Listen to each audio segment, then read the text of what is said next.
In trading for Mikal Bridges, the New York Knicks complete the Nova Knicks prophecy that was foretold. Well, just like that, out of nowhere and to the dismay of the Nets fans out there, Mikal Bridges is a Knick, and I couldn't be more excited to see all the Nova boys on the same floor again. Despite this excitement, there are potential downsides to this move. Don't get me wrong, I love the trade. Bridges is likely to return to the player we saw in Phoenix, which is an all-defensive 3-and-D wing and one of, if not the best role players in the NBA. Not to mention, he's on a pretty great contract for the value he'll be bringing, making $23 million this year and $24.9 million next year. Considering guys like Grayson Allen and Cameron Johnson earn similarly, this is a steal. There have been some wild opinions around Bridges during his time in Brooklyn that he can't be a number one option, which is just silly. There were never any expectations for Bridges to be that, and just because he got hot at the end of the season doesn't mean that was going to be sustainable. The Nets just put him in a horrible position that forced him to have a way too heavy workload on offense, taking away from his defensive capabilities. With the Knicks, he'll be in an offense that will spread the ball out between 4 players, including himself, making it easy for him to return to form. So, Bridges fits well and he's on a good contract. Some may complain that the Knicks gave up a ton of picks for him, but they still have plenty to spare to potentially pull off another deal. With all of these positives, what could go wrong? Well, their offseason plans may change, thanks to the new collective bargaining agreement. Under the new CBA, the Knicks are $6 million below the first apron. The trade for Bridges doesn't change that, since he and Bojan Bogdanovic make similar amounts. However, with OG Anunoby signing his massive 5-year, $212 million extension, they were extremely close to entering the first apron. The Knicks have avoided the dreaded hard cap at the first apron. Although legalese about the collective bargaining agreement is not the most provocative topic in sports, this changes how they can handle the rest of their offseason. But the Knicks will be hard capped at the second apron rather than the first as a result of the inclusion of Shake Milton and Mamadi Diakite in the Mikal Bridges deal. Second apron penalties include being unable to include cash in trades. First round picks 7 years away are untradeable. No trade exceptions can be used from multiple players' salaries. No previous trade exceptions can be used.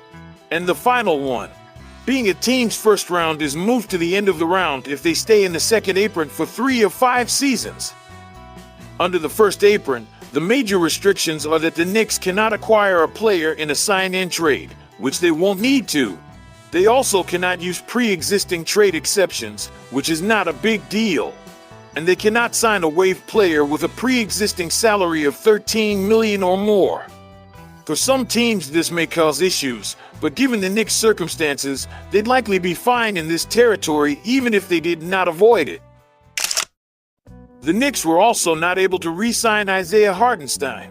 He left the Knicks to sign a 3-year, $87 million deal with the OKC. Hartenstein signed with the Knicks on a 2-year, $16 million contract as a free agent in 2022, and the deal proved to be one of the best value contracts in the NBA. He was one of the best reserves in the league during the 2022-23 season, playing all 82 games as the Knicks returned to the playoffs. He then replaced the injured Mitchell Robinson as the starter last season and helped the Knicks come within 1 game of the Eastern Conference Finals. However, the collective bargaining agreement created 2 significant barriers for the Knicks in re-signing Hartenstein. The first was their own fault. The Knicks signed Hartenstein for only 2 years in 2022. That meant from the moment they got him that they would be limited in their ability to re-sign him because he would only have early bird rights as a 2024 free agent instead of full bird rights. Those early bird rights allowed the Knicks to only offer him a 75% raise on his previous salary in a new deal. Losing Hartenstein really hurts the Knicks, both because of what he provides on the floor and the culture he brings. This is the price winning teams have to pay now. That's just the big stuff. Some smaller stipulations could harm the Knicks as well. They are going to enter the second apron if they bring Hartenstein back.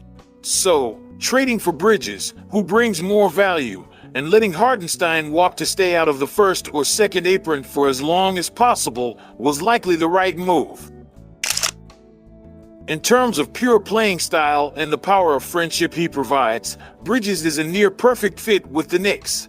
While positionally things could get a little wonky, as he has never been a full-time shooting guard, his game on both sides of the ball makes it easy to see him filling in the position. As of now, it appears that the Knicks starting lineup could be Bridges, OG, Brunson, Randle, and Robinson.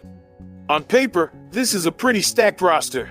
Hopefully Bridges can make it work as the two-guard work, because I doubt he wants to consistently come off the bench for the first time since his second season, and there's no way OG just signed a massive contract to be a sixth man. If Bridges can't make the two work, things could get awkward for Randle, who almost feels like the odd man out for a couple of reasons. His playoff failures, which New York may not want to take the risk on, but most importantly, a potentially massive contract extension coming up that will for sure push the Knicks into the second apron. Maybe this is the deranged thoughts of a Knicks fan up well past his bedtime trying to make sense of the chaos that ensued, but for the first time in a while, Randle has a realistic chance of getting traded in order to sharpen the starting lineup and help avoid the wrath of Adam Silver in the future.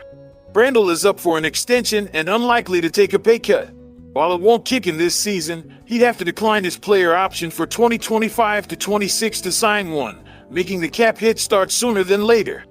This will for sure send the Knicks into the second apron next season, and if he doesn't improve in the playoffs, it could get incredibly difficult to move on from him, given all of the restrictions.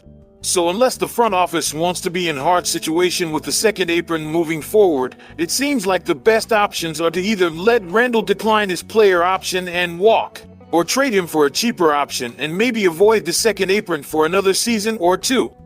Randle is incredibly valuable as a scorer, rebounder, and playmaker.